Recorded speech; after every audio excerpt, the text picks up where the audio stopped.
Si Travis at ang asawa niyang si Kayla ay hirap magkaanak. May problema kasi sa matres ang kanyang asawa. Kaya kahit ilang taon na silang mag-asawa, wala pa rin siyang mapapamanahan ng kanyang mga ari-arian kung sakali. Kaya isa na lang ang naisip niyang paraan at iyon ay ang aluking na ang pinakapipisil niyang babae na maging ina ng sariling anak na matagal niya nang pinapangarap. At yun ay si Crystal, ang bago nilang kasambahay. 50 milyon para sa isang sanggol. Paano nalaman kapag nalaman ito ng asawa niya? Travis, mabilis siyang niyakap ni Anton. Anton was his best friend. Ito talagang nasasabihan ng mga hinaing niya sa buhay. Kaya ano ba naman yung pumunta siya sa birthday ng anak nito kahit pa marami siyang inaasikaso? Where's your daughter? Inilinga-linga niya ang tingin sa paligid hanggang sa nahagip ng mata niya ang family picture ng mga ito. Nakaramdam siya ng kaunting inggit. Han, nandito na si Travis. Tinawag nito ang asawa na mabilis namang lumapit sa kanilang kinaroroonan buhat ang isang batang babae. Ito ang may kaarawan sa araw na yun, ang anak ni Anton at ni Sophia. Hello po Ninong Travis. Binati siya ni Sophia. Hi birthday girl. May ngiti sa labi na ani niya sa bata. Yung gift ko sa iyo pwedeng next time na lang. Opo, it's not important naman po. What important is you're here po. Pwede ba kitang buhatin? Mukhang nabibigatan na kasi ang mami mo eh. Hingi ng permiso sa bata na tumango naman. 4 na taong gulang pa lang naman kaya kayang-kaya pa. Tsaka kaarawan din ng bata kaya pinagbigyan ng mami nito. Marunong ka na talaga Travis, sayang lang na. Dahil sa tingin ng asawa, hindi na nito nasabi pa ang gustong sabihin habang siya, inabala na lamang ang sarili kay Sophia. Sa totoo lang, matagal na siyang naiinggit kay Anton kasi ito ay may anak na habang siya'y wala pa rin. Pero ano bang magagawa niya? Wala naman sa kanya ang problema kundi nasa asawa niyang si Kayla. Hindi naman niya ito sinisisi pero kung sana wala itong problema sa matres, may anak na silang 2 ng babae. Dati naman ay masaya siya na silang 2 lamang pero habang tumatagal ay nagbabago. Akin na bro, anak ko yan. Pabirong sabi ni Anton sa kanya dahil nakatulog na si Sophia habang buhat-buhat niya ito. Ginabi na rin kasi siya ng punta. Kamusta naman kayo ni Kayla? Nang mga oras na yun ay nasa may garden na sila ng bahay nito. Parehong may hawak ng baso na may lamang alak. We're still happy I guess. Sure ka? Hindi naniniwalang tanong nito. Si Kayla bakit parang wala lang sa kanya?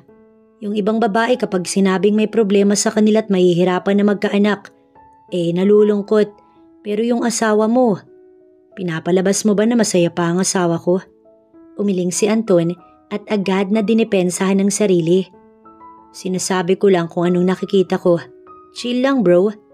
Bigla siyang nakaramdam ng inis kay Anton kaya nagpaalam na siya agad.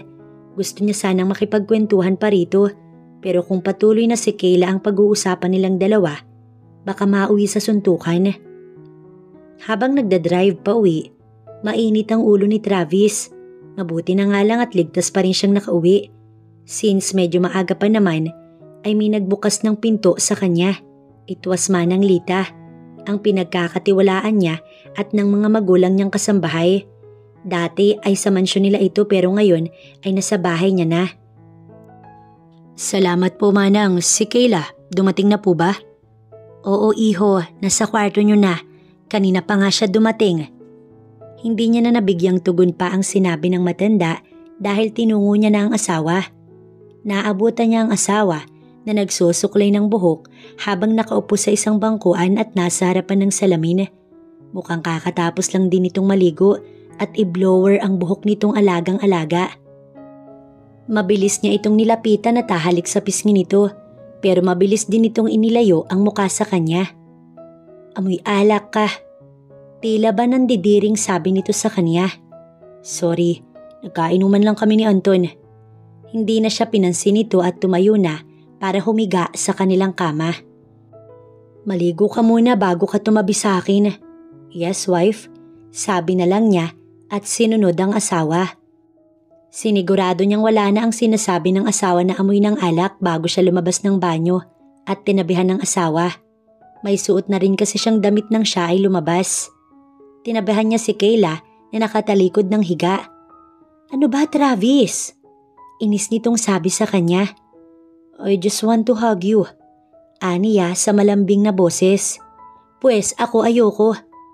Tila ba mainit ang ulo nito, kaya naiinis na rin siya at tumayo na para magkausap sila ng maayos. Ano bang nangyayari sa'yo? Ako nga dapat ang magalit dahil sabi ko, mauna ka sa birthday ng anak ni Anton. Pero anong nangyari? Ang ending, ako lang din ang pumunta at wala ka. Ang nakakainis, maaga ka naman palang umuwi. Bakit hindi ka nalang dumiretso doon? Ang kaninang naiinis na si Kayla ay mabilis na bumait. I'm sorry, Han. Stress lang talaga ako. Tumayo na din ito, tsaka siya nito niyakap ng mahigpit. Matulog na tayo. Tinanggal niya ang pagkakayakap nito at nauna na siyang mahiga. Nung unang taon nila bilang mag-asawa'y masaya naman silang dalawa ng babae, kaya hindi niya maintindihan kung ano ba ang nangyayari sa kanilang dalawa ngayon na 6 na taon na ring kasal.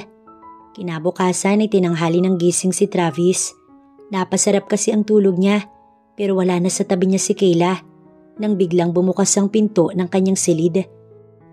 Pumasok doon ang kanyang asawa na may dalang tray at may lamang breakfast para sa kanya. Guess what? I cook for you. Minsan lamang nito gawin yun, kaya nakaramdam siya ng saya. Habang kumakain, hindi niya maiwasan ang ganahan dahil sa isiping asawa niya ang nagluto.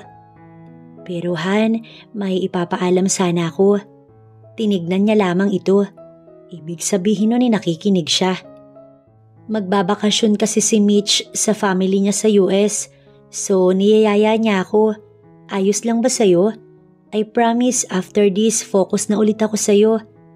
At dahil mahal na mahal ni Travis ang asawa niya, pumayag na lamang siya. Niyakap naman siya nito ng mahigpit. Sir, hinabol si Travis ni Manang Rita. Paalis na sana siya at pupunta sa kumpanya, pero napalingon siya sa matandang katulong. Ano po yun, Manang? Magalang niyang pagtatanong dito. Sir, kasi umalis na si Mandy. Pwede ko hubang ipasok ang pamangkin ko? Tanong nito sa kanya. Saglit na nag-isip si Travis. Malaki ang tiwala ko sa iyo, Manang. Isa pa, pamangkin niyo naman kaya pwedeng-pwede sa akin. Labis tuloy itong natuwa na kulang na lamang ay siya yakapin. Napangiti na lamang si Travis. Ang totoo niya ay para sa kanya. Sapat na ang mga natirang kasambahay. Pero syempre kung nangangailangan ba naman ng trabaho at kakilala pa ni Manang Rita, ay tatanggapin niya. Ngunit habang nasa biyahe, napapaisip si Travis. Kamusta naman kaya ang asawa niya? Masaya ba ito na hindi siya nakakasama? O nalulungkot rin ito tulad niya? Batid niyang tulad niya ay may mabuting puso rin ito para sa kaibigan, kaya naman hindi nakahindi. Good morning po, sir. Bawat empleyado na nakakasalubong niya ay binabati siya, tanging ngiti lamang ang binibigay niyang tugon sa mga ito. Ilang taon na rin simula noong siya ang maging CEO ng kanilang kumpanya, pero wala pa rin siyang natatanggap o naririnig na reklamo sa pagkakaroon niya ng mataas na posisyon. Kaya masasabi niyang nagagawa naman niya ng maayos ang trabaho. Dad, hindi niya inaasahan ang biglaang pagbisita ng kanyang daddy. Kung kanina ay nakaupo ito pero dahil dumating siya ay napatayo na. So how's the company? Malaki kasi ang tiwala nito sa kanya, kaya naman bihira lang din na bumisita dahil alam na ayos lang ang estado ng kumpanya. There's nothing to worry about. Kayo ni Ma'am, kamusta? Bihira lang ako makadalaw dahil marami ako inaasikaso. Ayos na ayos kami ng mami mo. Ang palagi niyang itinatanong sa akin ay kayo ni Kayla. Kamusta kayo? We're fine, Dad. I know sana mahirap para sa inyo. Pero huwag kayong mawawalan ng pag-asa. Uso naman ng himala, di ba? Napangiti na lamang siya sa sinabi ng ama, lalo na nang tapikin nito ang kanyang braso. Paalis na sana ang daddy niya nang bigla itong bumalik. May pinapasabi nga pala ang mami mo. Sana nandoon daw kayo ni Kayla sa birthday niya. Will be there, Dad. Aniya, kahit hindi niya pa sigurado kung nakabalik na ba si Kayla. Buong maghapon naging busy si Travis. Marami siyang mga inaaproban at ilang mga taong kailangang kausapin para sa ikauunlad ng kumpanya. Paalis-alis din siya sa kanyang opisina para sa pakikipag-usap sa iba't ibang investors, which is worth it naman dahil naging maayos ang usapan. Kaya hindi nakatakataka nang pagod siyang umuwi. Pero laking pagtataka niya dahil iba ang nag-aasikaso sa kanya at hindi si Manang Rita. "Sir, ako nga pala yung pamangkin ni Tita Rita. Ako po yung bago niyong maid." Pagpapakilala nito sa sarili matapos sila paggang merienda sa kanyang harapan habang siya ay nakaupo sa sofa. "Ilang taon ka na?" Sa tansya niya kasi mukhang bata pa ito. "I'm already 25 years old, sir." 4 na taon lang pala ang tanda niya sa babae. Wala pa siyang sinasabi, tinititigan lang ito. Pero nagpaliwanag na naman ng babae tungkol sa sarili. Parang hindi ito nauubusan ng sasabihin. "Siguro, nagtataka po kayo kung bakit marunong ako mag-English pero katulong lang. Nakapag-aral naman po ako pero hanggang high school nga lang dahil sa hirap ng buhay. Kaya kinailangan kong kumayod para sa pamilya." "I'm not asking." Aniya na ikinapahiya ng babae. "Sorry po, ang daldal ko pala." Magpapaliwanag na sana siya na hindi naman siya naiinis sa pagiging madaldal ng babae. Kaso nga lang, dumating si Manang Rita. Sir, malapit lang po kasi dito ang nilipatan nilang bahay kaya nandito na po agad ang pamangkin ko. Huwag po kayong mag-alala dahil masipag po siya." "Ano palang pangalan mo?" Tumingin si Manang Rita sa pamangkin. "Mukhang ang dami mo nang nasabi sa amo natin pero ang pangalan mo hindi pa." "Crystal po, Crystal Concepcion." Dahil mukhang marami na namang sasabihin ng pamangkin, hinila niya na ito. "Baka kung ano-ano ang sinabi mo sa amo natin." "Hindi siya nga, behave ako tsaka sinabi ko lang kung ano ba ang sa tingin ko kailangan niyang malaman." Nakahinga naman ng maluwag si Manang Rita. "Mabuti naman kung ganun. Mabuti pa ay ayusin mo na lang muna ang mga gamit mo sa magiging silid mo." "Salamat po talaga, Chang." Sino-sino pa bang magtutulungan? Hindi ba tayo-tayo lang? Bilang pasasalamat sa kanyang tiyahin, niyakap na lamang ito ni Crystal. "Sige na, pumunta ka na doon." Sumunod naman siya sa kanyang tiyahin. Habang nasa loob ng magiging silid niya, napapangiti na lamang si Crystal. Ang gwapo pala ng amo ng tiyang niya. Mukhang ayaw lang sa maingay pero mabait naman. Sa tingin niya, crush niya na pero nang maalala niya kung bakit kailangan niya magtrabaho doon, napailing-iling na lamang si Crystal. "Bruha, hindi landi ang pinunta mo dito. Tsaka hindi ka papatulan nun." Para siyang ewan na kinakausap ang sarili. Nang matapos ayusin ang mga dapat ayusin, hinanap at binalikan niya ang kanyang tiyahin. May gusto rin kasi siyang itanong dito. Chang, single pa po ba si Sir Pogi?" Hindi talaga niya napipigilan ang kadaldalan niya sa tuwing sumusumpong yun. May asawa na siya ngunit hirap silang magkaanak na 2. Bakit? Nakataas ang kilay na tanong ito matapos sagutin ang tanong niya. "Wala naman po, tsaka hindi po ba pwedeng magtanong?" Mahina na lang itong natawa sa naging sagot niya. Mabuti naman kung ganoon. Sobrang gwapo ng amo niya. Tingin tuloy ni Crystal, napakaganda rin ng napangasawa nito. Ilang araw na si Crystal sa mansyon. Masasabi niyang wala namang nagiging problema.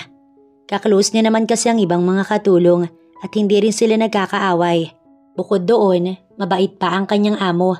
Kahit nabibihira niya lang itong makausap dahil tila ba sobrang busy nito sa buhay. Yung tipong trabaho lang ito ng trabaho at laging ginagabi ng uwi. Ang ipinagtataka niya nga lang ay kung bakit parang wala ang asawa nito. Ilang araw na pero hindi niya pa rin nakikita ang asawa. Ang sabi daw ay nagbabakasyon kasama ang kaibigan. Sa isip niya tuloy, bakit inuna pa nito ang kaibigan kaysa ang sariling asawa? Pero sino ba naman siya para makialam? "Crystal, nagpapahatid ng tanghalian ng amo natin. Ikaw na lang ang magdala." Mabilis na napatigil si Crystal sa ginagawa dahil sa sinabi ng tiyahin. "Ho, bakit po ako?" Itinuro ng tiyalita niya ang sarili. Sinong gusto mo, ako?" Oo nga pala, parang ang tiyang niya na rin ang punong katulong sa mansyon. Pero kahit na ganoon, ay hindi naman pala utos at kumikilos din. "Sige na nga po, ako na, pero hindi ko naman po alam yun." "Kaya nga may driver, di ba?" Napailing na lamang si Crystal. Sa totoo niyan, ang driver na yon ay para lamang sa asawa ni Travis na si Kayla. dahil si Travis naman ang nagdadrive para sa sarili. Nang matapos makaluto, ang tiyahin niya ay inayos na nito iyon para madala na sa amo. Nagsuot na lamang siya ng maayos na damit. Mabuti na nga lang at may dala siya kahit papaano. Habang nasa biyahe naman sila, panay ang kwentuhan nila ng driver. Ang ganda mo naman, iha. Ito talagang si Manong, oh. Sabi niya na lamang. Hindi ako nagbibiro. Mas maganda ka pa nga sa asawa ni Sir, lalo na pagdating sa ugali. Tatanungin niya pa sana kung ano yung tinutukoy nitong ugali. Kaso baka kung saan pa mauwi ang usapan. Madaldal pa naman siya, tapos baka iyon pa ang maging dahilan para mawalan siya ng trabaho. Manong, baka hindi ako papasukin. Sabihin mo ikaw magdadala ng tanghalian ni Sir Travis. Papapasukin ka niyan, baka magutom ang CEO nila. Natatawa pang sabi ni Manong Karding sa kanya. Napakamot na lamang tuloy siya sa ulo dahil sa sinabi ng driver. Gaya ng sinabi nito, ganoon ang ginawa niya. Anong ginagawa mo dito at para kanino yan? Para po kay Sir Travis. Pinagmasdan muna siya ng gwardya mula ulo hanggang paa na para bang hindi ito naniniwala sa kanya. May tatawagan pa sana ito kaso lamang biglang may dumating na humahangos na babae. Sabi ni boss, bakit ang tagal daw ng lunch niya? Wika nito sa guard. Napatingin naman sa kanya ang babae kaya ang guard ay napakamot sa ulo. Yun na ba yun? Tumango na lamang siya. Hinawakan na din ng babae ang braso niya upang siya ay makapasok. Ang tagal mo. Natatakot na sabi ng sekretarya habang sila ay nasa elevator. Yung guard kasi, pangangatwiran niya naman. Tsaka bakit parang takot na takot ka? Taka niyang tanong dito. Kasi baka sa akin maibunto ng galit na para sa asawa niya. Napatakip na lamang ito sa bibig. Bakit ba ang daldal ko? Hila-hila siya nito habang tinatahak nila ang opisina ni Travis at nasa tapat na sila ng isang pintuan nang mabilis niyang inayos ang sarili. Nandito na po. Magalang na sabi ng babae sa lalaking nakaupo sa swivel chair. What took you so long? Akala niya ang sekretarya ang sasagot sa kanya. Kaso lamang ay mukhang natakot. Yung guard po kasi maraming tinatanong at parang hindi naniniwala na ako nga po yung may dala ng tanghalian nyo. Kanyang pangangatwiran. Nayo ko na lang tuloy ang babaeng sekretarya. Sige na, makakalabas ka na. Wika ng lalaki sa sekretarya. Lalabas na nga din sana siya dahil nailapag niya naman na sa table nito ang dala niya. Kaso lamang, natigil siya sa sinabi ng lalaki. Sinabi ko bang kasama ka? Po, may mga kailangan pa po kasi akong gawin sa bahay niyo. Kaya naman na nila yon. Wika ng lalaki. Paano kung bigyan kita ng 50 milyon? Nanlaki na lamang ang mata ni Crystal. 50 milyon? Para sa kanya napakalaking halaga nun tapos ibibigay lang sa kanya. Baka masyadong humanga sa kanyang kasipagan. Pero hindi, nakakasigurado siyang may ibang kapalit yun. Hindi ko kailangan ng ganyang kalaking halaga kung makukulong naman po ako. Mahinang natawa ang lalaki sa naging katwiran niya rito. Bakit ka naman makukulong? Kung bigay naman sa'yo't hindi ko ninakaw. Mabuti na lang talaga at hindi siya nauubusan ng sasabihin. Pero may kapalit ho yan, diba? Lahat naman ngayon may kapalit na. Ayoko po, sir. Matapang niyang sagot. 50 million for one baby. Aanakan kita at 50 million ang kapalit. Hindi madaling kitain ng ganung kalaking halaga kaya mag-isip ka. Final nitong sabi kaya natamemi na lamang si Crystal. Grabe, wala nga siyang nakakaaway na kasambahay o kaaway sa pinagtatrabahuhan pero ang amo niya naman, gusto siyang anakan tapos bibigyan siya ng 50 million for one baby. Bibigyan kita ng time para mag-isip. Is 3 days enough? After that, maghahanap na ako ng iba. Hindi ba magagalit ang asawa niyo sa ginagawa niyo? Yun ang agad niyang naitanong. Of course, I will talk to her pero kapag nakabalik na siya o nakontak ko na. Pero sir, it's just yes or no, Crystal. Kung papayag ka o hahanap ako ng iba. As easy as that.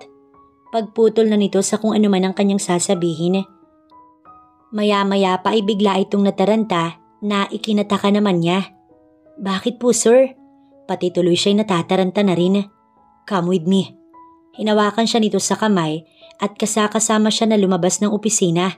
Kaya nga paglabas nila, pinagtitinginan sila ng mga empleyado ng lalaki. Yung iba ay nagbubulungan. Patay na siya sa tiyan niya. Naiwan niya pa yung Tupperware sa opisina ng amo nila. Saan po ba tayo pupunta? Nakalimutan ko. Para itong ewan na bumubulong at kinakausap ang sarili. Ang alin nga kasi, sir? Inis niyang tanong rito. Para na rin kasi itong nakikipagkarera kung mag-drive. Kaya naman kinakabahan na rin siya. Baka kung anong mangyari sa kanilang dalawa ng lalaki. It's my mom's birthday today. Hala sir, ang mga ganitong okasyon ay hindi dapat kinakalimutan. Napapailing niyang sabi at may sasabihin pa sana. Kaso'y mas pinabilis nito ang takbo kaya kulang na lamang ay masubsob siya. I'm sorry, ang ingay mo kasi. Wika na lamang ng lalaki. Siya naman na inis na inis. Pasalamat lang talaga ang amo niya na ayaw niyang mawalan ng trabaho. Sa isang clothing store sila pumunta. Bumili ito ng damit. Pero bakit kailangan pa siya? Ibinili din siya nito. Huwag nitong sabihin na sasama ka sa akin sa birthday ng mami ko. Iniisip niya lang yun pero ganun pala talaga ang mangyayari. Aangal pa sana siya kaso nga lang binili na agad nito ang damit. Sunod silang pumunta sa bilihan ng pwedeng ipangregalo pero yung mga mamahalin. Sa tingin ko sir, dahil mayayaman naman kayo, wala na ang mga material na bagay. Pagbibigay ng opinyon ni Crystal. Oh, anong gusto mong regalo ko? Pumayag ka na kasi sa inaalok ko para naman mabigyan ko na sila ng apo. Hindi siya sumagot at nagkunwari na lamang na may tinitignan. Matapos nilang bumili ng sa tingin niya ay makakapagpakalma sa lalaki ay anong oras na rin. Ang tagal ba naman kasing mamili kaya inabot sila ng ilang oras. Nang nakabihis na silang dalawa, dumiretso na sila sa isang magandang bahay o mas tamang tawaging mansyon sa laki nun. San, kasama mo ba si... Napatitig sa kanya ang ginang. Sino siya? Lubos ang pagtataka na tanong ng ginang habang grabe ang tingin na ibinibigay sa kanya. Happy birthday po. Bati niya na lamang. She's my new maid. Wala si Kayla at nasa bakasyon. Sinama ng kaibigan niya kaya humanap pa rin ako na makakasama. Magalang pa rin na pagsagot sa ginang. Are you sure na maid mo lang ang babaeng ito? Opo, maid lang po ako. Sabi niya naman kaya mahina na lamang natawa ang ginang. Ang ganda mo kasi masyado iha. Pwedeng-pwede kitang ireto sa mga pamangkin ko. Dagdag pa nito kaya nayuko na lamang si Crystal. Mabuti na lang at nakarating kayo. Si Kayla nasaan? Mukhang ang daddy naman ito ni Travis. Tsaka halata rin naman dahil magkamukha ang dalawa. Kinausap na muna si Travis ng ama kaya siya ay naiwan sa ina ng lalaki na may birthday. What are you doing? Sino ang babaeng kasama mo? Galit na tanong kay Travis ng kanyang daddy. She's my maid. Umamin ka Travis, kilala kita. Sa sinabing iyon ng daddy niya, ay napilitan na si Travis na umamin kung ano nga ba ang totoo. Inalok ko siya na maging ina ng magiging anak ko. A couple of million for that. Napahilot na lamang sa sentido ang kanyang daddy. Hindi mo man lang ba inisip ang mararamdaman ng asawa mo kapag nalaman niya ito? Inisip ko yun, Dad. Kakausapin ko naman siya ng maayos. Pero Travis, galit nitong ani. Kakausapin ko ang asawa ko, Dad. Tanging nasabi niya na lamang. Pagbalik nila ay mukhang nakapagpalagay na agad ng loob si Crystal at ang kanyang mami. Sana nga lang ay pumayag na ang babae at totoo naman siya sa sinabi na kakausapin niya ang asawa. Habang kumakain ng pamilya ay natitense si Crystal. Ano ba tong pinasok niya? Anong ginagawa niya? Tsaka ang inalok ni Travis, parang hindi niya talaga kayang tanggapin. Ngunit bigla na lamang siyang nakatanggap ng tawag, kaya nagpaalam na muna siya sa mga ito. Nay, bakit? Tanong niya dahil alam niya na ang nanay niyang tumatawag. Anak, tila ba maiiyak ito? Ano po ba yun, Nay? Nag-aalala niyang tanong. Ang kuya mo kasi nakakulong. Napagbintangan siya. Nay, ano bang nangyari? Nang mga oras na yun, tumulo na rin ang kanyang luha. Sabi ng kapatid ng papa mo, ninakaw daw ng kuya mo ang kwintas nito. Napakuyom na lamang ng kamao si Crystal. Palagi na lang kasi silang inaapi ng side ng papa niya. At dahil nga nasunugan sila ng bahay, lumipat sila sa kanyang tiyahin. Hindi pa nakontento ang mga ito sa pangapi. Pinakulong pa ang kuya niya na alam niyang hindi magagawa ang bagay na iyon. Hahanap po ako ng pera. Uutang po ako sa amo ko. Pero bago ka pa lang dyan, ako na po ang bahala. Dahil nga natagalan siya, sinundan siya ni Travis. Pumapayag na ako sa gusto mo. Napangiti ang lalaki. I know napapayag ka. Wika naman ni Travis. Matapos ang dinner kasama ang mga magulang ni Travis, bumalik na rin sila agad sa bahay nito at ang tiyang niya ang sumalubong sa kanya. Alalang-alala si Manang Lita para sa kanyang pamangkin. Pinaghatid lang naman kasi niya ng tanghalian tapos hindi na bumalik. Anong nangyari dito? Yun pala'y isinama ng kanilang amo. Sorry Chang, hindi ako nakatawag. Wala naman kasi akong load. Nayuyukong sabi ni Crystal sa tiyahin. It's my fault too, Manang. Hindi ko man lang nasabi sa inyo na isinama ko si Crystal. Pati si Travis ay humingi din ng paumanhin sa kanyang tiyahin. Ay, ganun ba? Nag-alala lang ho kasi ako. Sa dami kasi nang nawawalang kababaihan ngayon. Naiintindihan ko po, Manang. Bago sila tuluyang iniwan, bumulong muna sa kanya si Travis. Mag-usap tayo sa library. Anong sinabi sa'yo, Iha? Nagpasalamat lang po siya. Anya na ikinatango lamang ng kanyang tiyahin. Sige, magbihis ka na. Tumango lamang siya at sinunod na ang ipinag-uutos nito. Habang si Travis ay napapangiti, pumayag na si Crystal. Ang kailangan na lamang makausap niya ang asawa na hindi niya magawa dahil sa tuwing tumatawag siya, hindi nito sinasagot. Mukhang masyado naman itong busy. Gusto niya kasi na paghihirapan niya ang bata at si Crystal, siya ang pinaka napipisil niya at sa tingin niya, magiging maayos naman ang pag-uusap nilang dalawa, lalo na at magkakaroon sila ng pirmahan. Pumunta din agad siya sa library kung saan doon siya nagtatrabaho kapag wala siya sa company. Inaasahan na rin niya ang pagpunta ni Crystal doon. Sir? Si Crystal nakapapasok lamang. Naibaba niya agad ang hawak-hawak na libro. So, pag-usapan na natin. Kailangan ko kasi ng pera. Pwede ko na bang makuha yung kalahati na paunang bayad? Kinapala na talaga niya ang mukha niya dahil gusto niyang makalaya sa kulungan ng kapatid niya. Para saan ba? Kuryosong tanong ng lalaki sa kanya. Nakakulong po yung kapatid ko.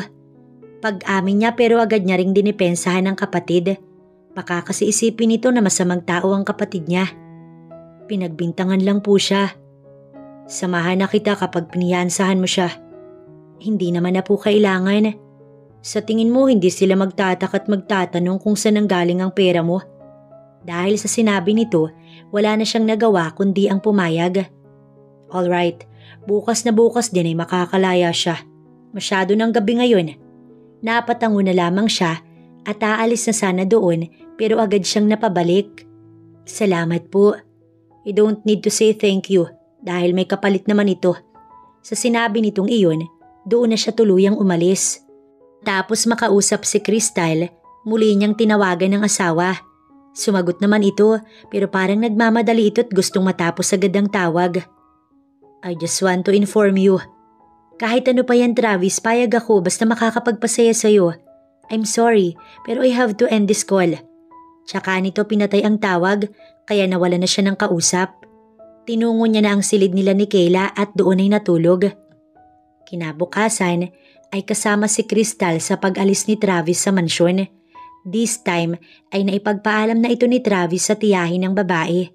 Sa presinto kung saan nakakulong ang kuya niya sila pumunta. Crystal, salamat. Wala naman talaga akong ninakaw.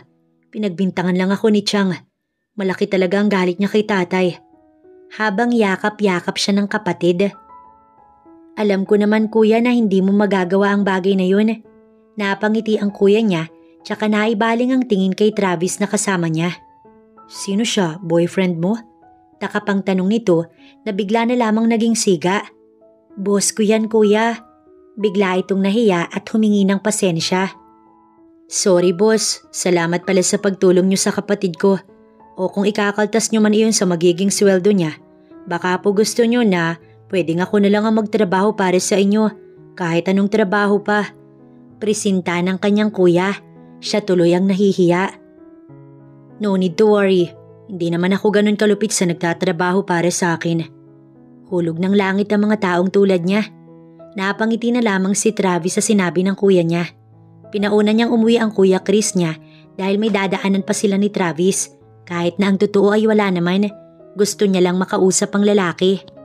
May alam ka bang bahay na pwedeng malipatan ng pamilya ko? Yes, I have. Napayas na lamang si Crystal. Salamat naman, ibawas mo na lang.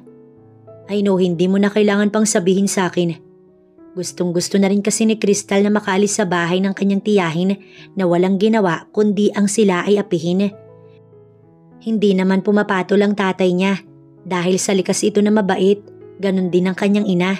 Siya na nga lang ang palaban, pati na rin ang Kuya Chris niya. Kaya siguro ito na pagbintangan. Mabilis silang nakarating sa bahay ng kanyang tiyahin. Bakit naman bumalik ka kaagad?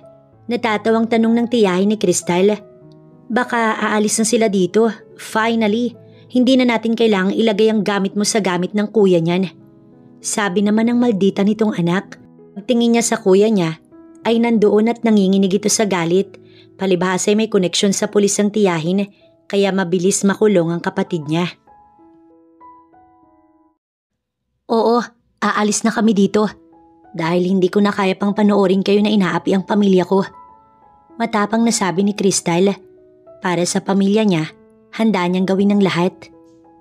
Pero anak, wala tayong mapupuntahan. Wika ng kanyang tatay. Napangiti na lang tuloy ang tiyahin niya dahil nagmumukha na naman silang kaawa-awa sa paningin ng mga ito. May nakuha na akong bahay.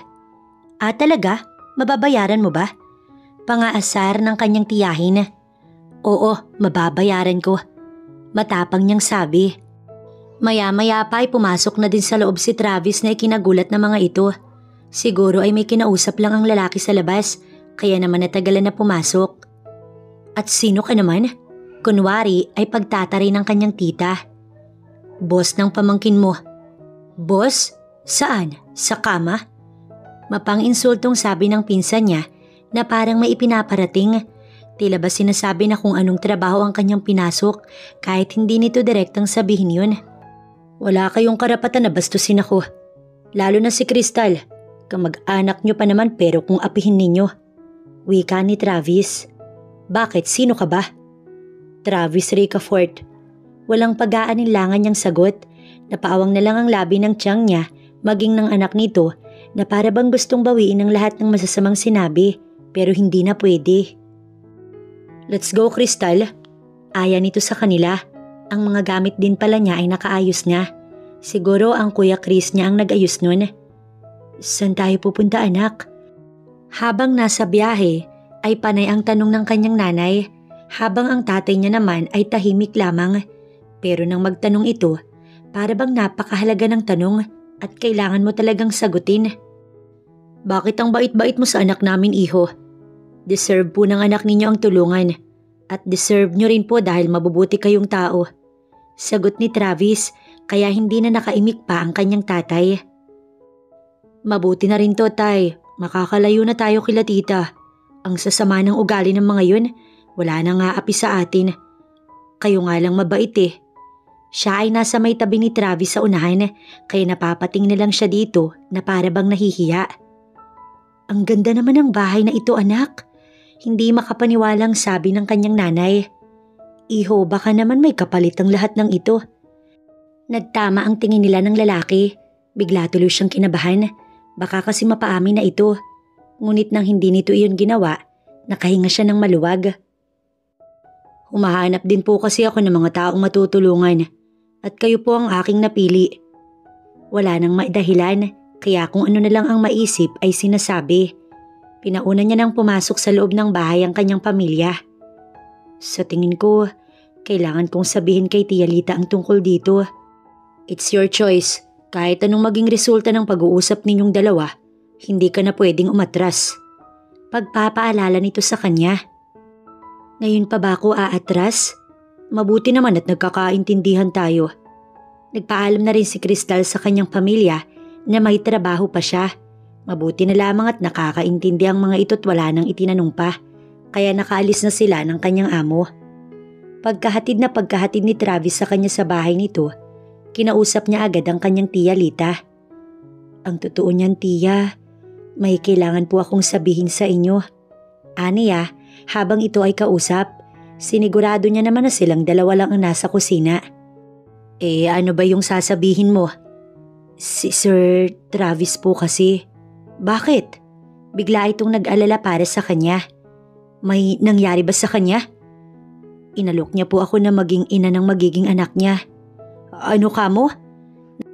Natigil ito sa ginagawang paggagayat at kulang na nga lang mahiwa ito ng dahil lamang doon. Huwag mong sabihin na pumayag ka. Bakas na ang kakaibang emosyon sa boses ng kanyang tiya. Patawad tiya, nasabi na lang niya, kaya mabilis nitong naintindihan kung ano nga ba ang naging pasya niya, kung pumayag ba siya o hindi. Bakit ka pumayag? Wala na po akong pagpipilian. Anong wala? Saan mo kinailangan ng pera? Pwede naman kitang pahiramin, may pera naman ako. Pero may pamilya rin po kayong binubuhay tiya. Nahihiyang sabi ni Crystal. At kayo na nga po yung nagpapasok sa akin dito. Nakulong po kasi si kuya at kailangan ng pera. Gusto ko rin po na makaalis na sa bahay ng kapatid ni Papa. Hindi mo man lang ba naisip ang pwedeng mangyari sa iyo? Paano kung anong gawin sa'yo ng asawa niya? Anong gagawin mo?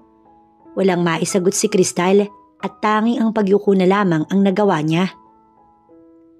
Sana lang ay maprotektahan ka ni Sir sa asawa niya. Umaasa nitong sabi. Sorry talaga, Chang. Wala na tayong magagawa pa dahil nangyari na. Alam ko naman po kung anong pinasok ko. Huwag po kayong mag-alala. Kapag natapos ko na yung papel ko, alam ko na rin po ang aking kalalagyan.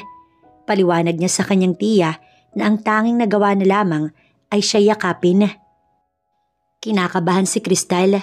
Paanong hindi siya kakabahan kung gagawin na nila ni Travis ang dapat na ginagawa para makabuo ng baby? Lalo pa, naberhen siya at kung babalakin niya mang umatras ay hindi na pwede. Baka maubusan pa ng pasensya sa kanyang lalaki at siya ay ipakulong dahil malaki-laki na rin ang nagastos nito. Nakaupo lamang siya sa dulo ng kama habang inaantay lumabas ang lalaki sa banyo kung saan ito naliligo. Parang gusto na nga niyang tumakbo palabas ng silid. Malaki ang respeto nito sa asawa kaya hindi sa kwarto ng mag-asawa nila gagawin kundi sa isa sa mga bakanting kwarto. Ready ka na ba? Ani ng lalaki, nakalalabas lang ng banyo. Tanging tuwalya lamang ang nakatapi sa ibabang katawan nito at nagpupunas pa nga ng buhok gamit ang isang towel. Wala naman akong choice. Siya na nga dapat ang mag-aalis ng sagabal sa kanyang katawan, ngunit hindi siya nito hinayaan. Mabilis itong lumapit sa kanya at ito na ang gumawa ng bagay na dapat ay gagawin niya sana. I hope na makabuo agad. Yun nga din ang hiling niya dahil ayaw niyang gawin ang bagay na iyon kasama ang lalaking may asawa. At nagsimula na nga sila. Napatigil lamang ito sa ginagawa nang siya ay mapahiyaw. Bakit hindi mo sinabi sa akin? Bakit kailangan ko pang sabihin kung obvious naman? Kaya nga ako kinakabahan dahil hindi pa... Kahit nananakit ang bagay na iyon sa kanya, nagagawa pa rin niyang magsalita. I'm sorry. Yun lang ang nasabi nito at nagsimula na. Kinabukasan, nang imulat ni Crystal ang kanyang mga mata, wala na siyang katabi. Kahit na masakit ang katawan, pinilit pa rin niyang bumangon. Doon niya nakita ang pulang mantsa na nagpapatunay lamang na wala na ang kanyang pinakaiingatan. Pinilit na lamang niya ang magbihis. Tsaka niya inayos ang bedsheet. Siya dapat ang maglalaban nun. Nakakahiya naman kung iba pa. Paglabas niya ng silid ay ang tiyalita niya ang bumungad. Ano, may nangyari na ba? Nang hindi siya sumagot, sinuri na lamang nito ang kanyang katawan. Mukhang meron na nga, ako na ang maglalaban yan. Kinuha nito ang bedsheet sa kanya. Nakakahiya naman po tiya, ako na po. Hindi na ayun nabawi. Hindi naman ako inosente para hindi malaman ng bagay-bagay. At wala kang dapat na anumang ikahiya sa akin. Sige, tutulong na lang po ako sa baba. Ngunit hindi pumayag ang kanyang tiyahin. Hindi iha. Sa loob ka na muna ng silid na yan magpahinga. May sasabihin pa sana siya pero iniwan na siya nito sa kanyang silid. Samantala si Travis, hindi malaman kung bakit inaalala niya si Crystal Kahit pa binili niya naman ng babae sa sarili nitong tiyahin bago siya umalis. Sana nga lang ay magbunga agad dahil nakukonsensya na siya, lalo pa at wala pa ring alam ang kanyang asawa. Makalipas ang ilang araw, bumuti na rin ang pakiramdam ni Crystal kaya nakabalik na siya sa pagtatrabaho. Nalaman niya rin kay Travis ang lagay ng kanyang pamilya dahil madalas pala nitong dinadalaw ang kanyang pamilya. Ang inaalala niya lang ay paano kung bumalik na ang asawa ng lalaki. Baka anong sapitin niya rito. "Are you okay now?" Siya lang ang nasa kusina noon dahil naguhugas siya ng pinggan pero biglang dumating ang lalaki kaya siya'y natigil. Sa ilang araw na yun matapos ang nangyari sa kanila, iwas na iwas siya. Since hindi naman agad malalaman kung buntis na siya, siguro ay nahihiya siya. "Okay lang po ako, sir." Masigla niyang sabi rito.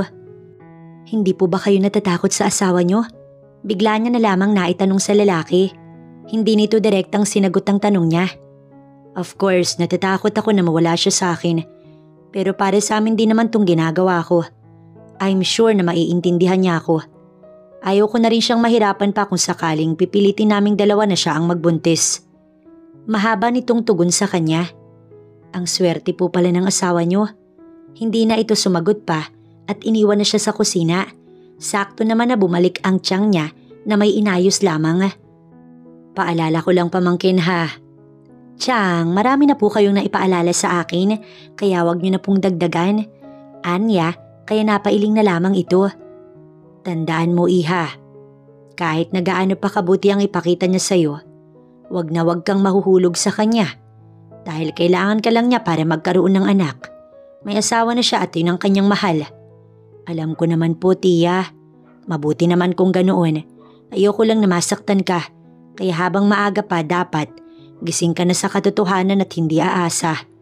Napabalik na lamang siya sa paghuhugas ng pinggan. Si Travis ay muli namang kinontak ang asawang si Kayla. This time ay may sumagot naman. Yung last time ay may sumagot din, pero ngayon ay iba ang sumagot. Si Mitch, ang kaibigan nito. "Napatawag ka, Travis?" Kinakabahan ng boses nito. "Cellphone to ng asawa ko. Bakit hawak-hawak mo? Normal lang na tumawag ako." May pamimiloso po niyang sagot. "Nasaan siya?" "Naliligo kasi siya kaya ako na ang sumagot. May ipapasabi ka ba?" Gusto niya na si Kayla ang makausap kaya nagpaalam na agad siya sa babae. "Sa susunod na tawag ko na lang kapag siya na ang kausap ko." "Okay, don't worry. She's fine here." At ito na ang nagpatay ng tawag. Napabuntong hininga na lamang siya. Sana lang sa pag-uwi ng asawa niya, maintindihan siya nito. Nasa opisina niya si Travis. This past few days ay napapaisip siya kung may halaga pa nga ba kay Kayla ang kasal nila. Kasi kung meron, bakit hindi man lang ito tumatawag sa kanya? Bakit hindi man lang siya ina-update? Bakit parang wala itong pakialam sa kanya at sa kasal nila? Hindi na ito gaya ng dati. Hindi naman niya matanong ang mga magulang nito kung may nasasabi ba dito si Kayla dahil wala rin naman sa bansa at nagbabakasyon. Kaya nga wala rin ang mga iyon sa birthday ng mami niya. Ayaw niyang pag-isipan ng masama ang asawa, ngunit hindi naman niya iyon maiwasan. Pero hindi naman masama ang magbakasakali, di ba? Kaya pumunta siya sa bahay ng magulang ni Kayla at dahil kilala siya ng katulong doon, pinapasok siya sa bahay. "Wala pa po ang mga amo ko, sir." Saad nito tsaka nayo ko sa isang tabi habang siya ay nakaupo lamang sa bangkuan. Sa klase naman ang tingin na binibigay nito sa kanya ay parang may gusto itong sabihin, hindi lamang masabi-sabi. "Sige, aalis na ako." Aniya, pero hinabol siya nito. "Sir, may kailangan kasi kayong malaman." "Ano yun?" At doon na nagkwento ang katulong sa kung ano ang dapat niyang malaman. Samantala sa kabilang banda, kausap naman ni Kayla ang kaibigan na si Mitch. "Are you sure na wala kang sinabi? Dapat ay hindi na ako nagpakita sa'yo. Isinama ko pa si Marcus." Galit nitong ani sa kaibigan. "Kung wala ako dapat hindi mo na sinagot ang tawag at hinayaan mo na lang." Nag-CR kasi ang babae tapos sumunod naman ang kabit nitong si Marcus kaya ang cellphone ay naiwan kay Mitch na kaibigan nito. "Hindi na kasi tama ang ginagawa mo, Kayla. Nilolokot sinasaktan mo yung taong mahal na mahal ka. At halos ibigay na sa'yo yung lahat ng meron siya. Halos maiyak na si Mitch dahil sa awa sa asawa ng kaibigan. Dinuro-duro naman ni Kayla ang kaibigan. Sino ka para sabihan ako ng ganyan? Kung sarili ko ang mga magulang walang pakailam at hinahayaan lang ako. Sino ka ba? Best friend lang naman kita, di ba? Doon natahimik si Mitch. Natawa naman si Kayla. Ano? Dahil totoo, di ba? Kaya wag kang makailam unless may gusto ka sa asawa ko. Walang gusto si Mitch kay Travis pero awang-awa lamang siya dito dahil alam na alam niyang mahal na mahal ng lalaki ang kanyang kaibigan. Diyan ka na nga. Umalis na ito kasama ang kabit. Dala na rin ito ang cellphone nito na kanina pinakailaman ng magaling niyang kaibigan. Habang si Crystal nagtataka kung bakit ang tagal ng amo nila. Nasanay na siyang gabi itong umuwi pero bakit ganun? Parang masyado namang gabi. Aligagatuloy siyang lumapit sa lalaking lasing na pumasok at halos hindi makontrol ang sarili. Sir? Agad siyang lumapit dito at inalalayan. Panay lamang ang tawa nito habang ito inaalalayan. Ano bang kasalanan ko para ganituhin niya ako? Ano bang ginawa ko? Binibigay ko naman lahat ng gusto niya. Lahat ng gusto ng mga magulang niya maging ang luho niya. Kaya saan ako nagkulang? Tanggap ko naman siya kahit pa... Muntik na silang mahulog sa hagdan dahil sa pag-alalay niya dito. Kaya hindi na rin ito naituloy ang kung anumang sasabihin. Naniniwala po ako na wala kayong nagawang mali o kasalanan. Kung sino man yun na nanakit o nanloko sa inyo, siya na po yung may problema. Sana kahit sa pamamagitan ng mga simpleng salitang yun, mapagaan niya ang loob nito. Nang makarating sila sa silid nito, at ng asawa ng lalaki, inihiga niya roon si Travis. Dito ka muna. Nakikiusap nitong sabi sa kanya habang hawak-hawak ang kanyang kamay. Patawad pero hindi pwede. Tsaka siya dali-daling lumabas ng silid na yun. Alam niya kung ano ang papel niya. Kaya dapat lamang na umayos at huwag saktan ng kanyang sarili. Nang magising si Travis, sobrang sakit ng kanyang ulo. Napakarami kasi ng nainom niya. Pero naalala niya pa rin kung paano siya inalalayan ni Crystal at kung ano ang sinabi ng babae sa kanya. Wala siyang kasalanan. Naligo na muna siya at siniguradong ayos na siya haharap sa tao bago bumaba.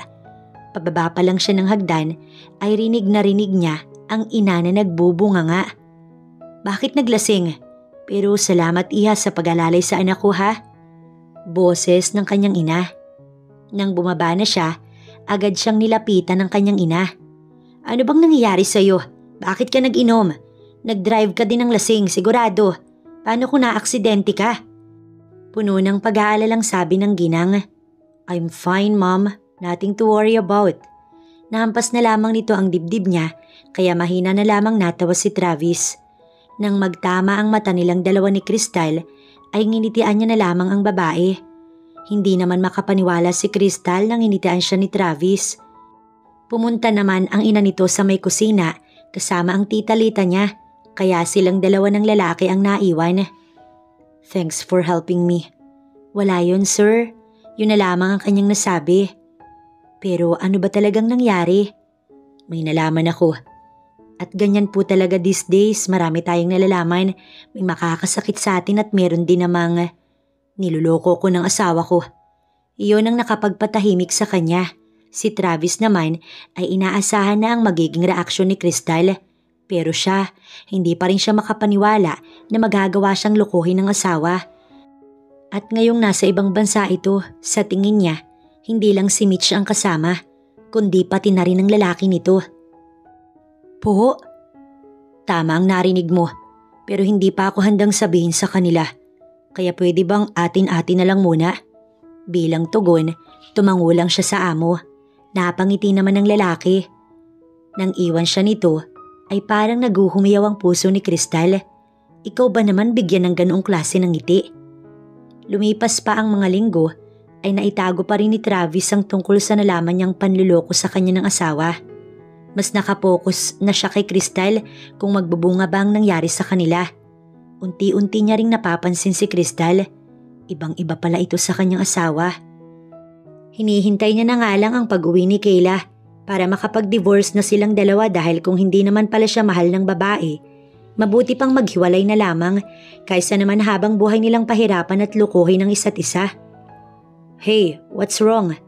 Dinalhan niya ng paboritong merienda si Crystal pero parang hindi maganda ang pakiramdam ng babae kaya siya ay naninibago. Usually kasi kapag umuwi siya, energetic ito pero ngayon ay tahimik at halos walang masabi kaya naman nakakapanibago talaga para sa kanya ang ganoon. Labis-labis kasi ang pasasalamat niya sa babae dahil sa napapangiti siya nito kahit papaano. Kung wala ito ay baka nalugmok na siya. Hindi tuloy niya maiwasan ang mag-alala rito. Hindi pa kasi ako dinadatnan kaya nagtry akong magpiti. Bigla siyang na-excite. And then, 2 guhit ang lumabas. Ibig sabihin ay positive. Sa sobrang saya niya, nayakap niya ang babae. Thank you so much. At paulit-ulit siyang nagpapasalamat dito. Sa isang beses nila iyong ginawa ay nakabuo agad sila. Ibig sabihin pagdating sa kanya, wala talagang mali. Natatakot ako. Bigla itong nayuko. Hindi ka dapat na matakot. Nag-angat ito ng tingin kaya naman nagtama ang tingin nila. Natatakot ako sa asawa mo. Kahit na bumalik siya, hindi kanya masasaktan. Hindi ko hahayaan na mawala ang magiging anak ko. Nakaramdam ng si Crystal sa sinabi ng lalaki pero may kaunting lungkot dahil alam niyang sa bata lamang ito may pakialam. Meron din naman sa kanya kasi pag nasaktan siya, masasaktan din ang bata pero ibig sabihin lamang nun ay sa bata pa rin. Aminin niya man kasi sa sarili o hindi, nahulog na siya sa lalaki, nahulog na siya sa amo, nahulog na siya kay Travis pero ito, alam niyang ang bata lamang ang gusto nito. At isa pa'y may asawa pa rin ito. Kahit pa sabihin na nagluko ang babae, hindi pa rin naman sila hiwalay. Salamat, yun na lamang ang kanyang nasabi. Ngumiti naman ito na nagdala ng sobrang kapanatagan sa kanya. Mabilis rin niyang pinaalam sa tiyang niya ang balitang iyon. Naging masaya ito pero nang bumalik na sa realidad, naging malungkot din agad. Alam mo naman na kapag nanganak ay hindi sa'yo mapupunta ang bata, hindi ba? At wala kang karapatan sa kanya. Wala pa man siyang pinipirmahan, pero doon din naman mauuwi ang lahat. Alam ko po, Chang. Alam na alam ko po ang aking pinasok. Ang puso mo, kamusta? Tugon nito sa kanya at mukhang sapat na ang katahimikan niya para masagot ang tanong nito. Niyakap na lamang siya ng tiyahin. Kinabukasan ay normal lamang ang lahat. Maligaya ang mga tao sa bahay ni Travis dahil magkakasundo naman ang mga ito. Maging ang driver nga kasundo nila at halos minsan lang magmaneho kapag may mamamalengke na katulong. At bihira lang din namang magpahatid at magpasundo si Travis dahil gustong gusto nito ang nagmamaneho. Pero ang saya nila ay mabilis na nawala dahil sa pagdating ng isang babae. Ano at narito kayong lahat at hindi nagtatrabaho?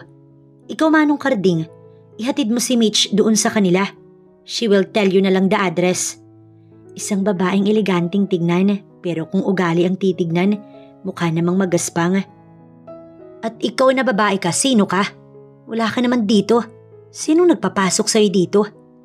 Habang nakatuon ang atensyon sa kanya, nagtinginan ng ibang mga katulong na napapailing na lamang. Ako po si Crystal, bago pong kasambahay. Pagpapakilala niya sa sarili. Ha? Ano? Ang dami-dami ng kasambahay pero kumuha pa ang asawa ko. Sa bagay, maaawain ang isang yun. Tutal kasambahay ka, diba? Ikaw ang maglaban ng mga maruming damit ko na dala ko. Ako na po. Ang tiyang niya na ang umako pero ayaw pumayag ng babae. Ayoko. Gusto ko yung Crystal na yan. Masyado ka naman atang mabait. Bakit mo inaako? Natatawa pa nitong tanong. Tsaka siya muling tinarayan. Ikaw ang gusto kong maglaba. Nang hindi siya sumagot, nilapitan siya nito at tinulak-tulak. Bakit hindi ka sumasagot? Hindi mo ba ako kilala? Ako lang naman ang asawa ng amo ninyo. Kaya marapat lang na sundin mo ko, okay? Wala ako nung dumating ka dito. Pero dahil nandito na ako, susundin mo ko. Naiintindihan mo ba? Sumagot ka. Sigaw pa nito sa kanya. Ang kapal-kapal ng mukha na sabihin na asawa ang amo nila. Pero niloloko naman ng Sir Travis nila't hindi loyal sa asawa. Pwede ba sumagot ka?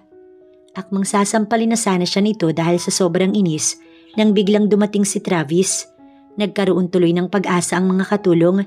Siyempre may alam din ng mga ito kung ano pa ba ang ibang papel ni Crystal. Dali-dali namang tinakbo ni Kayla ang asawa at yumakap dito. I miss you, Han. Nandito na ako. Focus na ulit ako sa'yo. Thank you for giving me time na mag-vacation. Paglalambing pa nito sa asawa habang nakayakap kay Travis habang sila ay ang reaksyon ng kanilang amo ang hinihintay. Nasatisfy naman sila sa ginawa nito. Inilayo nito sa sarili ang babae tsaka sinabing, dapat hindi ka na bumalik dahil wala ka nang babalikan pa. Maghiwalay na tayong dalawa, Kayla. Akala mo ba habang buhay ako magiging tanga? Natigilan naman ang babae at hindi na nakapagsalita pa. Teka Han, ano bang sinasabi mo? I know natagalan ako. I'm sorry pero nagkaroon lang kasi ng emergency. Ang lola ni Mitch nagkasakit siya at kailangan siyang alagaan ni Mitch. Tumulong lang ako. Kung tumatawag ka na hindi ko nasasagot, maybe it's because of that, okay? Kaya wag na kung ano-ano ang sinasabi mo.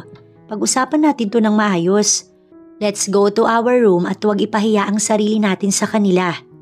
At ito pa talaga ang may gana na kausapin siya ng ganun. Ubos na siya sa babae. Ubos na siya. To the point na hindi niya napansin man lang na niloloko na pala siya nito at matagal nang pinagmumukhang tanga at iniiputan sa ulo. Alam ko na, Kayla. Ginagamit mo pa talaga ang kamag-anak ng ibang tao para makapagsinungaling ka lang. Ibang klase ka. Napapailing niyang sabi. Ang alin ba? Galit na nitong tanong. Is this because of this woman? Are you cheating on me? Tinuro nito si Crystal na nananahimik lamang sa isang tabi kahit na parang gustong-gusto na nitong patulan ng asawa niya. Doon na tuluyang nawala ng pasensya si Travis. Cheating? Hindi makapaniwalang tanong niya. Kulang na nga lang ay matawa na siya sa sinabi nito. Ikaw pa ang may ganang magbintang sa akin ng kung ano-anong ginagawa mo. Ang kaninang mukha nito na matapang, bigla na lamang natakot. Teka Han, ano bang sinasabi mo? Ginagawa ko? Hindi ko magagawa yun sa'yo. Sinubukan siyang yakapin ng babae pero itinulak niya ito. Pumunta ako sa inyo at sinabi sa akin ng katulong na yun ang lahat. You have a secret lover, right? At maybe siya talaga ang mahal mo. Pinakasalan mo lang ako for money at para matulungan ng family ko ang pamilya mo. Ang tanga-tanga ko para hindi agad malaman yun dahil mahal na mahal kita. At sobrang laki ng tiwalang ibinibigay ko sa'yo. Lakad-lakad si Travis. Sinubukan pa itong hawakan ni Crystal, ngunit itinutulak lamang nito palayo ang babae. Don't touch me. I love you so much at hindi ko magagawa yun. Ang maid na yun, maybe galit lang siya sa amin kaya niya sinabi. Kaya niya sinabi yun. Siniraan niya lang ako. Ngunit umiling si Travis. Is it really love or kailangan mo ko? Umiiling si Kayla at nagkunwari pang umiiyak, ngunit hindi siya nagpapadala doon. Han, please listen to me. Sa sobrang galit niya rito dahil binigay naman niya ang lahat at minahal niya ito ng sobra pero niloko siya nito, malakas niyang naitulak ang babae kaya napaupo ito sa sahig. Travis, ano bang ginagawa mo sa asawa mo? Ang ina ni Travis nakadarating lamang. Mabilis na nagsialisa ng mga katulong at nagsibalikan sa kanilang mga trabaho. Si Crystal nga na gusto pang masaksihan ng nangyayari, hinila ng tiyahin. Ano bang nangyayari sa inyong mag-asawa? Ang mami niya na inaalo si Kayla na nagdadrama habang siya ay napapailing na lamang. Layuan niyo na ang babaeng yan, ma'am. Hindi hanggat hindi mo sinasabi kung anong nangyayari sa'yo. Bakit mo sinasaktan ng asawa mo? Doon na tuluyang nagdrama si Kayla. I don't know why he's mad at me, tita. I was so happy na nakauwi na ako pero siya, he's not. At kung ano-ano ang sinasabi niya sa akin. Umiiyak pa ito at nagpapaawa sa kanyang ina. Anak naman. She's lying, mom. She's fooling me. Niloloko ko ng babaeng yan, kaya wag siya ang kampihan niyo. Habang sobrang sama ng tingin kay Kayla, na nalayuan ng kanyang mami.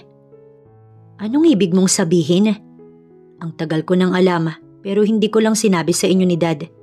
Hindi ko lang masabi sa inyo dahil ayoko malungkot at mag-alala kayo para sa akin. Niloloko ko ng asawa ko.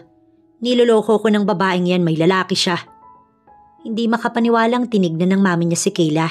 Akala ni Kayla ay kung magdadahilan ito ay paniniwalaan ng ginang, kaya nagpaliwanag pa nga siya rito. That's not true, tita. Sinisiraan lang ako ng maid namin sa kanya. Hindi ko po yun magagawa sa anak niyo. Naubusan ako ng time sa kanya pero babawi ako. I love your son so much. Hindi ko po kayang mawala siya sa akin. Sa tingin ni Travis, hindi pa sapat ang mga sinabi niya kaya may pinakita na rin siyang mga ebidensya. Yung mga picture na sinend sa kanya ng katulong nila Kayla. Kaya nga nagpapasalamat siya rito dahil may malasakit ito sa mga taong tulad niya na mabilis maloko. Hindi din ito tulad ng iba na konsentidor. What? Nagulantang ang ginang sa mga nakitang larawan tsaka galit na binalingan si Kayla. Doon ito pinagsasasampalang dalaga. Si Travis naman pinigilan ng kanyang ina. Baka kasi anong mangyari sa babae maging sa kanyang mami. At yung mas masakit, kinausap ko ang doktor mo. Sinabi niya sa akin ang lahat dahil hindi niya na kaya pang itago ang lahat. Binabagabag siya ng konsensya, hindi tulad mo. Sinabi niya sa akin na wala naman palang problema sa iyo o sa matres mo. At kung hindi ka mabuntis, ay dahil sa gamot na iniinom mo. Why? Ayaw mong dalhin ang anak ko dahil gusto mo ang anak ninyo ng lalaking yun? Natameme si Kayla.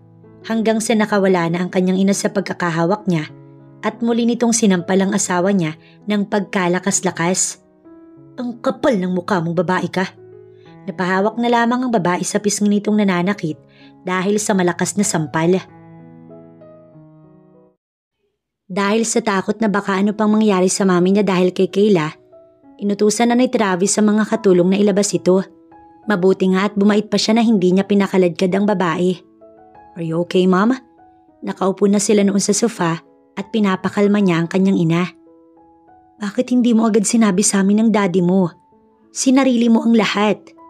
Tila ba, awang-awa ito sa kanya. I'm sorry, Mom, pero makikipaghiwalay na ako kay Kayla. As you should. Nanggagalaitin itong sabi. I have to go now. Kailangan ko itong sabihin sa daddy mo. Baka malokot mauto pa siya ng mag-asawang yon. Matapos sabihin yun, umalis na ang kanyang mami. Pinanood niya na lang muna na umalis ang sasakyan nito, tsaka siya muling pumasok sa loob ng bahay. Agad niyang hinanap si Crystal. Mabilis naman niyang nakita ang dalaga. Ayos na ba? Tanong nito agad sa kanya pero imbis na sagutin ang tanong nito, niyakap niya na lamang ang dalaga. Hindi naman ito nakahuma. Bakit? Naguguluhan na tanong nito sa kanya. Gumaan lang ang pakiramdam ko kasi nailabas ko na ang nararamdaman ko. After maayos ang pakikipaghiwalay ko kay Kayla ay sa inyo na ako ni baby magpupokus. Nito tsaka siya iniwan. Magpupokus sa inyo ng baby? Ang tiyang ni Crystal na bigla na lamang sumulpot. Nagtago lang pala ito sa isang tabi para hindi makita. Huwag ka na munang mag-assume hanggat wala siyang sinasabi. Na wala na nga siyang nararamdaman sa asawa niya at may nararamdaman na sa'yo. Opo, Chang. Yun na lamang ang naging sagot niya. Tinapik naman ito ang kanyang braso tsaka siya niyakap. Samantala si Travis, pumunta sa bahay ng kanyang mga magulang. Kung tutuusin, pwede naman siyang sumabay sa mami niya pero gusto niya na muna kasing makausap si Crystal at makampante ang babae kaya binalikan niya na muna ito. Doon niya naabutan si Kayla at ang mga magulang nito na kinakausap ang kanyang magulang. Nakabalik na rin pala ang magulang ng dalaga. Ang galing naman. Iho, nagsisinungaling lamang ang katulong na yon. Gusto niya lang siraan ang pamilya namin. Miski ang ina ni Kayla ay iyon ang idadahilan sa kanya. Nang magtama ang tingin nila ng daddy niya, kahit hindi ito magsalita, alam niyang galit ito sa pamilya. Nasaan ang katulong kung ganun? Umalis na siya. Kung hindi siya umalis ay pwede niya pa ring bawiin ang mga sinasabi niya. Pero hindi na namin siya makita. Pagkatapos niya kaming sirain, tugon ng ginang na hindi mo malaman kung natatakot ba o naiiyak. Siguro ay umalis dahil sa takot na baka kung anong gawin niyo sa kanya. Sinabi niya ang totoo. Natural na baka may gawin kayo kaya umalis na yung tao at hindi na rin kaya pang magtrabaho sa mga taong tulad niyo. Ganyan ba kasama ang tingin mo sa amin? Hindi makapaniwalang tanong ni Kayla. Hindi niyo ako masisisi dahil kayo. Kaya ang sumira sa mga sarili niyo. Please, Han, maayos pa natin to. Pagmamakaawa ni Kayla sa kanyang harapan. Ayoko nang magmukha pang tanga, kaya maghiwalay na tayo. Siguro nga masyado pa akong bata nun. 23 years old? Masyado ako nagpadalos-dalos sa aking desisyon na hindi ko man lang inalam kung anong klaseng babae ang pakakasalan ko. Nagsisisi ako na minahal kita ng totoo at pinakasalan. Pagbibitiw ni Travis ng mga salita. No, ayoko. Pagmamatigas ni Kayla. Kung hindi ka pipirma, mapipilitan kaming isiwalat sa publiko ang lahat ng baho ninyo na matagal na naming ipinagsawalang bahala at hindi pinansin dahil mahal ka ng anak namin. Yes, kami ng daddy mo ang dahilan kung bakit kayo nagkakilala. Pero it's my son's choice na pakasalan ka't ngayon nakapagdesisyon ng hiwalayan ka. Umiling pa rin si Kayla. Talk to your daughter, Arnaldo. Kung ayaw mong imbis na sa amin lang kayo masira ay sa lahat ng tao. Itinayo na si Kayla ng ina nito na kailangan pang tulungan ng asawa dahil sadyang ayaw talaga ni Kaylang tumayo at pumayag. Kaya siya ay napapailing na lamang. Para kay Travis, hindi nito kayang mahiwalay sa kanya dahil paano na ang mga nakukuha nito sa kanya. Ang mga luhong siya lamang ang nakakapagbigay. Mabuti na lang pala at dala na ni Travis ang divorce papers na kanyang napaayos. Lumabas na muna siya dahil nasa kotse iyon, tsaka siya muling pumasok sa loob. Pirmahan mo na to. Utos niya sa babae. Nakatayo na ito pero panay pa rin ang pag-iling. Hindi ko pipirmahan yan. Hindi. Pirmahan mo na, iha. Natatakot na sabi ng ina ni Kayla. Hindi, mami. Pirmahan mo na. Tama na, anak. Pag-uutos na ng ginang sa anak habang ang asawa nito walang nasabi dahil na rin siguro sa hiyang-hiya ito. Wala tuloy choice si Kayla kundi ang pumirma na lamang. Let's go. Aya ng ina nito matapos mapirmahan ng anak nila ang dokumento habang siya ay tuluyang lumapit sa mga magulang. Dapat ay sinabi mo agad. Nasabi na sa akin niya ni Mom Dad. Napapailing niya na lang nasabi pero may bigla itong napansin sa kanya. Pero bakit parang masaya ka pa? Magkakaroon na kayo ng apo. What? Nagulat ang kanyang mami. Ang daddy niya naman kasi ay nasabihan niya na. Remember the maid, Mom? Kinuha ko siya bilang magiging ina ng anak ko. Ginawa mo yun? Hindi pa rin ito makapaniwala. At sa tingin ko na in love na ako sa kanya. Kulang na nga lang ay hilingin ko na siya yung una kong minahal. Masyado ako nabulag sa pagmamahal ko ng sobra kay Kayla na hindi ko agad nakita na may masigit pang babae sa kanya. Nang makauwi si Travis ay si Crystal agad ang kanyang hinanap. Nagpapahinga, iho. Kanina ay bigla na lamang nahilo kaya pinagpahinga ko na muna. Paliwanag ng tiyahin nito. Madali niya tuloy na pinuntahan ng dalaga sa silid. Doon niya ito inabutang natutulog. Pinagmasdan niya na lamang ang napakaganda nitong muka. Hindi pa rin siya makapaniwala na siguro kaya dumating si Crystal sa buhay niya ay para maitama niya iyon at hindi na siya patuloy na maging tanga. Because of Crystal, kaya siguro hindi siya masyadong nasaktan at nakamove on agad kay Kayla. Bigla siyang kinabahan nang unti-unti itong magmulat ng mata. Sorry kung natulog ako. Paghingi nito ng paumanhin. Hey, it's okay. Aniya sa malambing na boses. May gusto ka bang kainin? Just tell me. Ayos lang ako, ikaw ba? Ayos ka lang? I'm okay. You don't need to worry about me.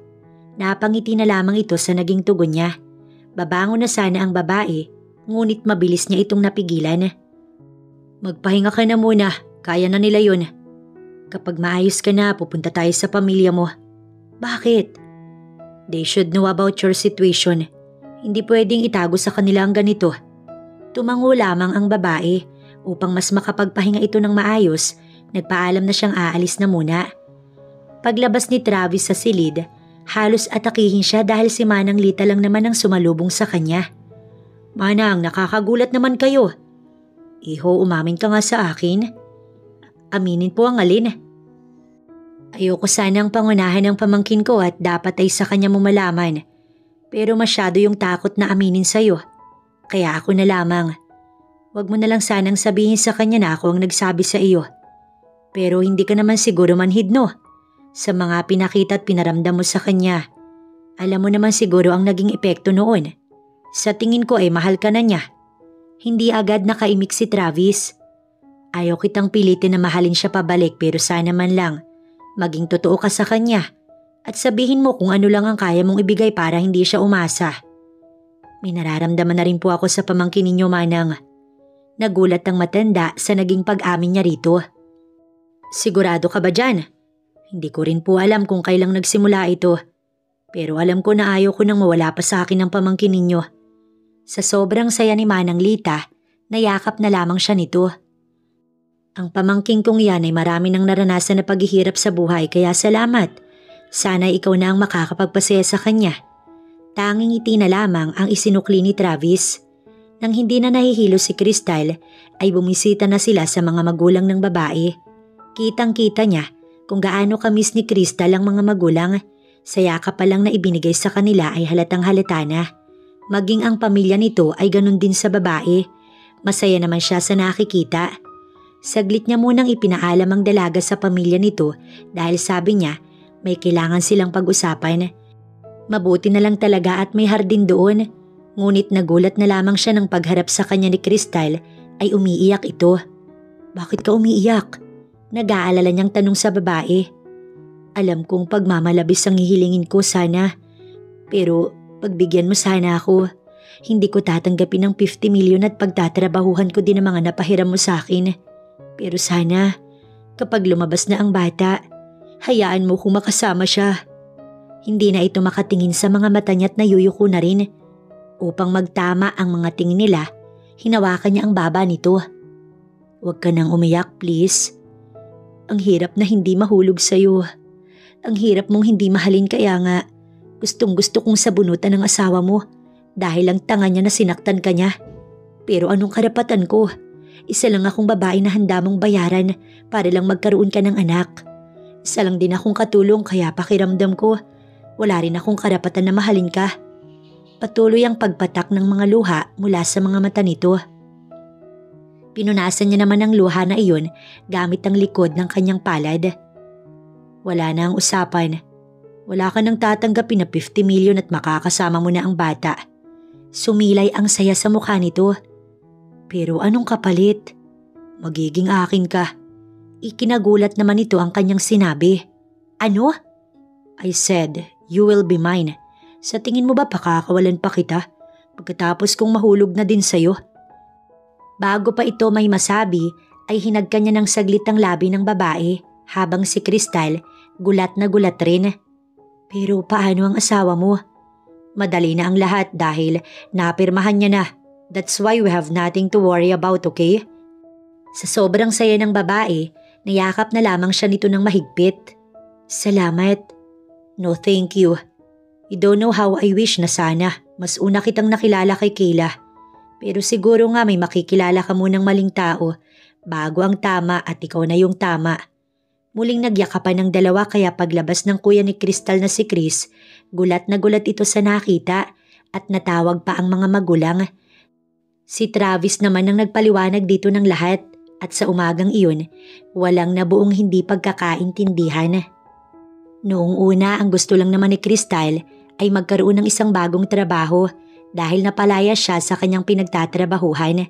Gawa na rin ang inggit mula sa kanyang mga kapwa katrabaho kaya ginawa nila ang lahat para lang mawalan siya ng trabaho. Sumabay pa na nasunugan sila kaya kinailangan nilang lumipat ng pamilya niya sa bahay ng kapatid ng kanyang tatay. Mabuti na lang talaga at tinawagan siya ng tiya Lita niya na kapatid naman ng kanyang tatay kaya ayun nagkaroon siya ng trabaho kahit pagkakatulong lamang.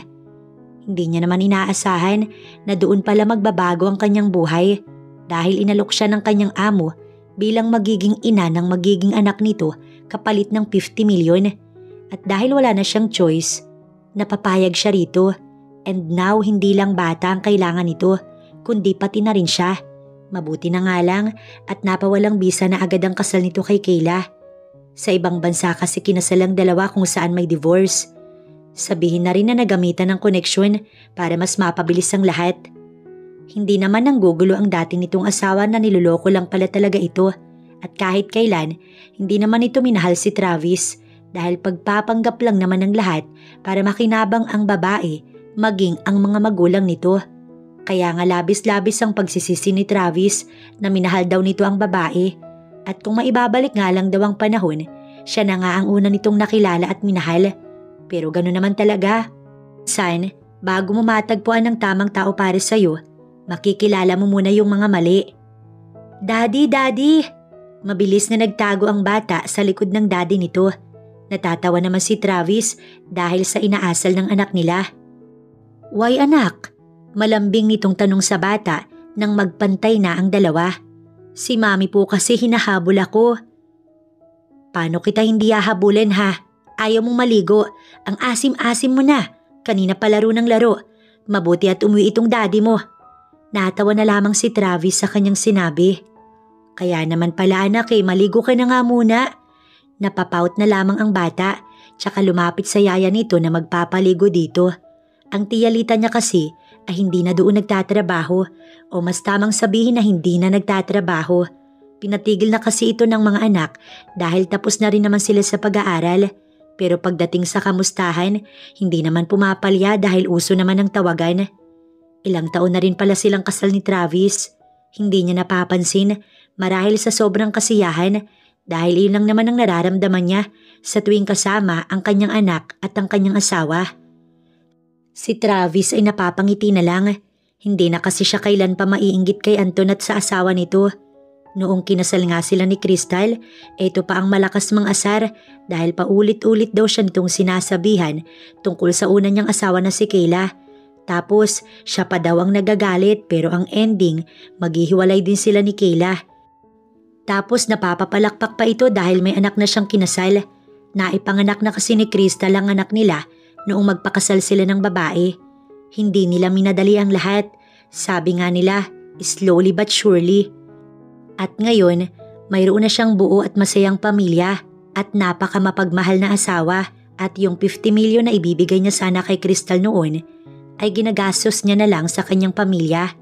Kahit nga maubos pa yung 50 milyon na yun, basta kasama niya lang ang asawa at anak dahil ang mag-ina niya ang pinaka-importante sa kanya.